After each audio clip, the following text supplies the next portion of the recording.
Good morning, everybody. I hope your day is off to a great start. I just started my open house. It started at noon and I had someone here at 11:56. So we're rocking and rolling. I'm actually in my old neighborhood today, so this is kind of fun. It's a great location close to Loch Ness. Trail Systems, which is just down the street. Easy access to shopping. This is a beautiful 2-story built in 2018. It's a 4-bed, 3-bath. There's an awesome bonus space upstairs.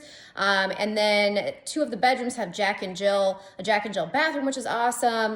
The layout is extremely functional. It's got an awesome maintenance-free deck off the back, upgraded landscaping. I mean, this one's got a lot of bells and whistles that new construction lacks. So the basement's unfinished, but it does have potential to add another bedroom and bathroom and just kind of your finishing touch, however you want to do it. It's up to you.